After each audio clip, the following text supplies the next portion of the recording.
Bom, de qualquer maneira, enquanto o pessoal vem entrando, eu vou começar chamando os palestrantes.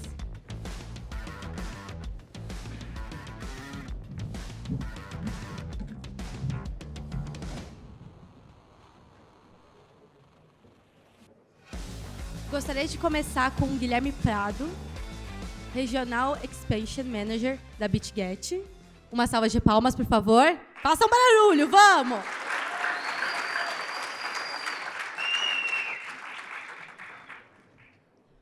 Um pouco sobre o Guilherme. O Guilherme é um profissional que revolucionou o mercado de exchanges nos últimos 4 anos, atuando tanto no mercado de varejo como no mercado institucional. Graduado entre os 10% melhores alunos da Gardner Web University, o inglês aqui, em 2015 nos Estados Unidos. Guilherme já trabalhou em algumas das maiores empresas do mundo, como Serasa, PayPal e Bybit. Atualmente é o Country Manager do Brasil da BitGet, quarta maior exchange de criptoativos do mundo. No seu atual mandato na BitGet, Prado é responsável por promover o crescimento estratégico e as operações de marketing, onde aproveita da sua experiência para impulsionar a meta da empresa no cenário competitivo de criptomoedas. Vamos seguir para o segundo convidado, Alexandre Ludolf, professor da FGV-ESP. Por favor, uma salva de palmas.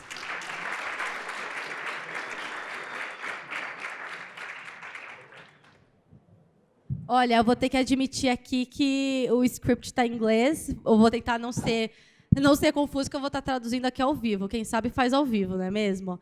Mas vamos lá. O Alexandre, ele é Partner e Head of Measurements da Transfero Group, que é soluções financeiras baseadas em blockchain. Ele também providenciou algumas soluções para a companhia na parte de infraestrutura do banco, cripto e payment service na parte América Latina. Ele também é professor da FGV. Olha, eu vou comentar que a gente teve vários palestrantes que se formaram na FGV, viu? Eu falei, a FGV ganhou vários pontos aqui, ensinando principalmente finanças em relação a criptoativos. Ele também tem uma graduação em engenharia pela PUC-Rio. É a primeira vez que a PUC-Rio aparece. Bom vermos a PUC-Rio aqui. E com um degree master em economia pela GV aparecendo novamente, GV São Paulo. Ele traz consigo 18 anos de experiência fazendo manejo de fundos de investimentos. E conseguiu trabalhar, inclusive, em algumas instituições como Santander, Safra, Hashdex e Kior. Com certeza, é uma expertise extensa em gerenciamento de fundos e, complementariamente, tem um entusiasmo por tecnologia, investimentos e assets digitais. E eu acredito que um ponto muito interessante, startups de AI. Temos startupeiro aqui. Enfim, muito obrigada pela presença de vocês. Eu dou a palavra para vocês. Uma salva de palmas, gente, por favor. Obrigado pelo convite. Obrigado. Gente, o painel aqui é super curto, né? Agradeço, acho que, como foi falado, dar aula numa FGV e estar aqui presente junto às instituições tradicionais falando de cripto é incrível. Conheço o Guilherme há muito tempo e hoje, na BitGet, eu acho que, quando a gente está discutindo bancos participando, Itaú considerando uma stablecoin, infraestrutura de cripto penetrando o governo em vários aspectos, Banco Central, real digital, tantas outras coisas. Mas, no fundo, a corretora é que exerce o papel principal, né? Onde você faz trocas, onde você troca o seu real por um primeiro criptoativo e depois dali você vai fazendo outras coisas. Então, queria começar aqui esquentando os motores. Guilherme, fala para a gente um pouquinho aí como é que é o dia a dia da corretora, por que o mercado brasileiro é importante para a BitGet hoje. Bom, muito obrigado. Eu acho que eu fico até impressionado como o jovem brasileiro ainda não se despertou para entender o que é cripto, né? E a gente vê muita gente do Wall Street, de outros mercados financeiros ingressando no mundo cripto. Acho que você também é prova disso, né? Antes de eu falar aqui muito de criptoativos.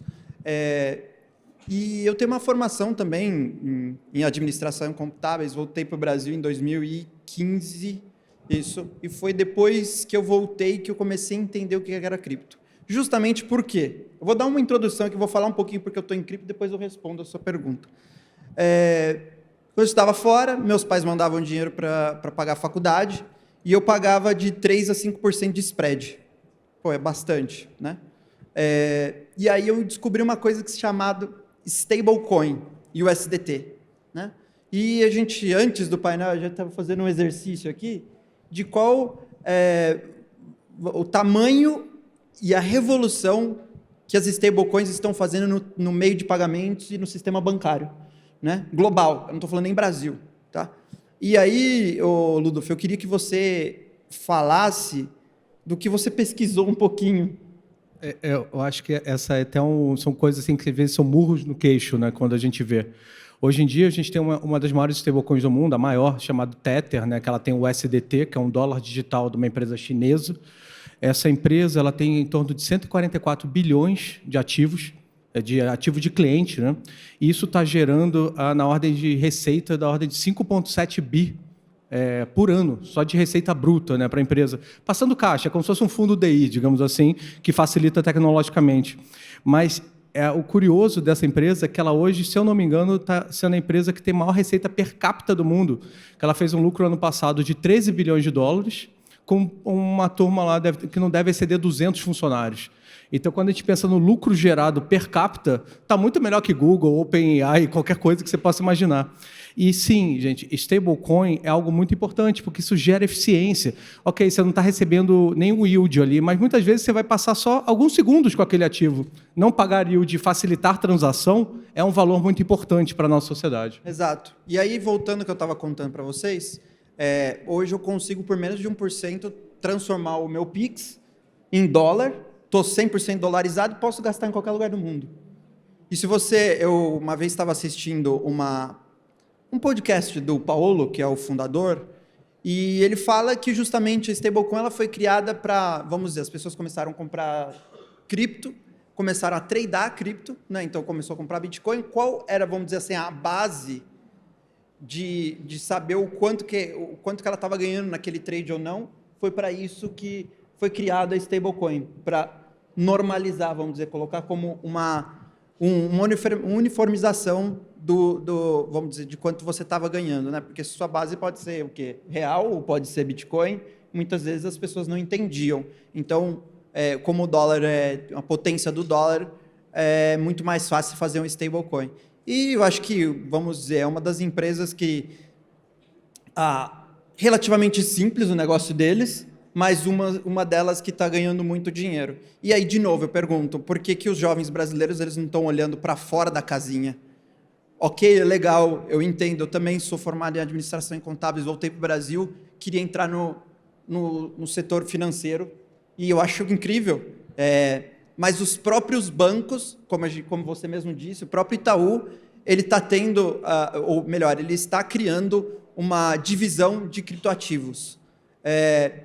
Ouvi o Rodolfo falando sobre aplicação de AI, e a importância disso para vocês. Eu digo mesmo, para cripto é o mesmo.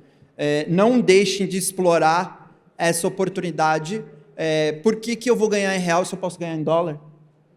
Né? E vamos lá. Agora, voltando um pouquinho à sua pergunta. Hoje no Brasil a gente tem um cenário de exchange, se eu posso falar assim, ou de bolsas de cripto, né?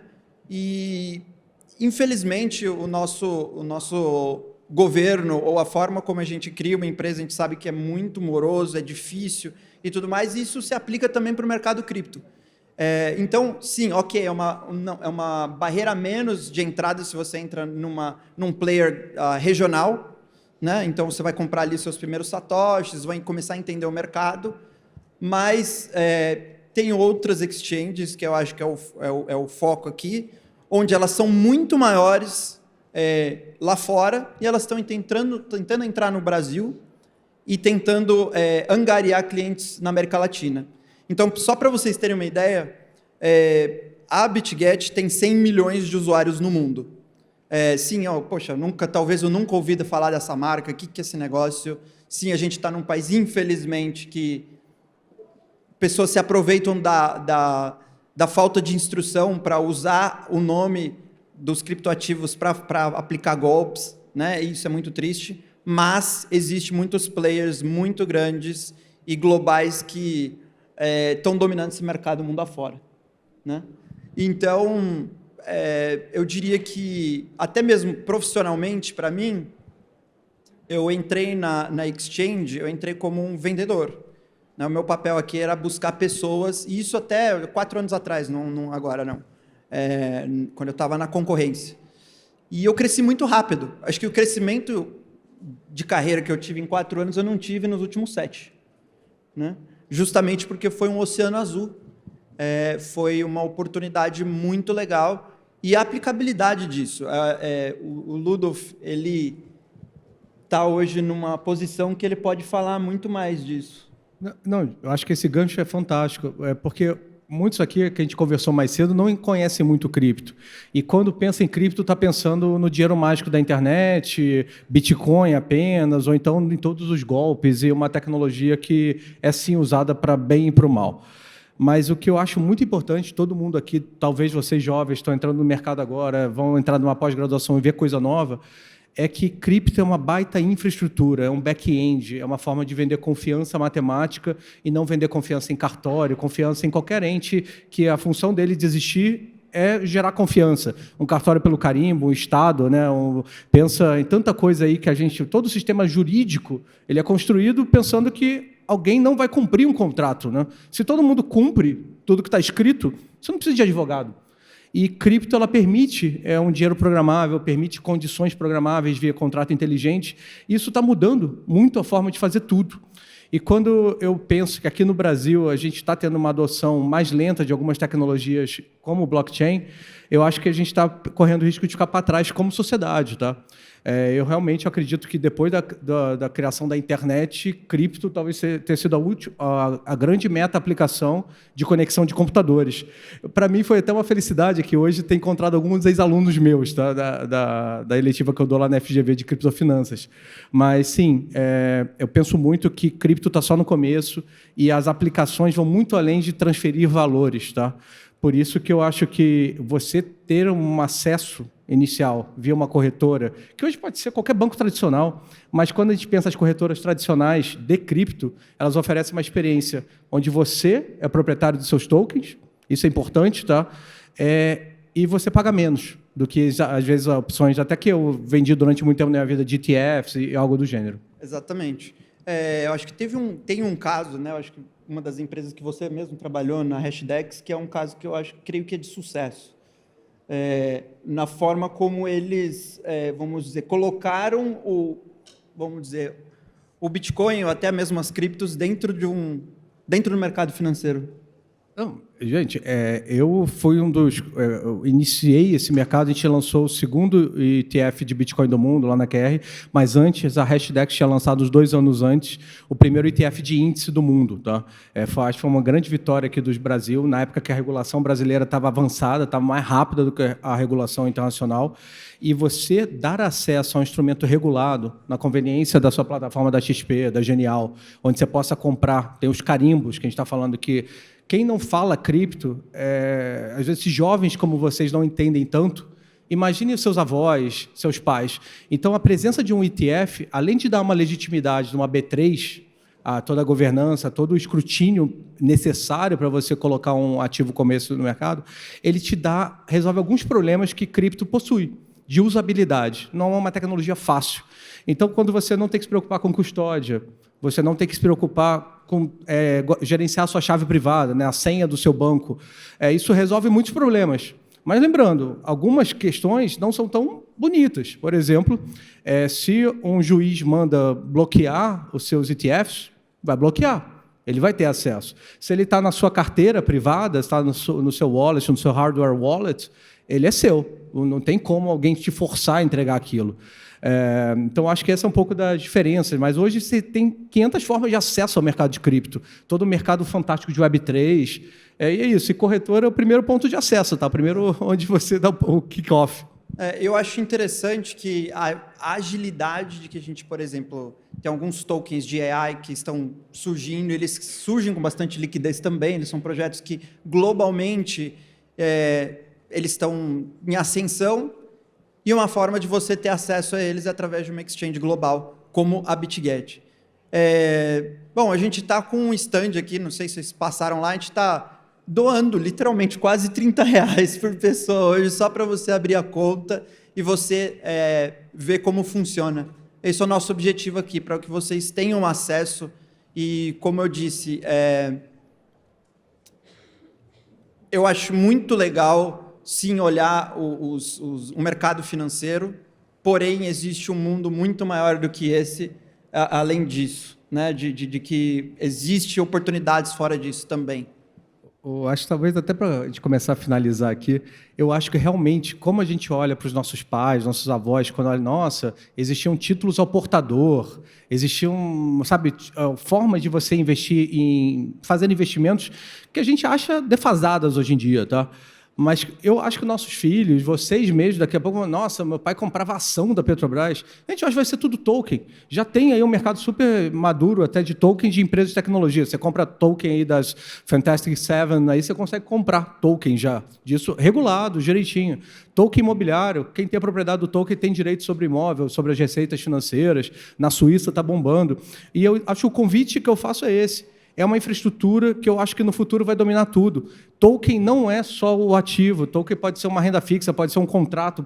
O token, ele, como back-end, como infraestrutura, eu realmente nunca vi uma tecnologia que mostra tanta promessa. Tá? E sim, quando a gente pensa que cripto é uma forma de alinhar incentivos, a gente tem aí um mar muito interessante, pensar até, por exemplo, de alinhar incentivos de AI, pagar para o treinamento da informação que está lá dentro. Então, são os dois temas que eu acho mais sexy hoje na indústria. Eu acho que é AI e cripto. E existe uma simbiose muito grande sobre os dois, tá? Se vocês, como o Prado estava comentando.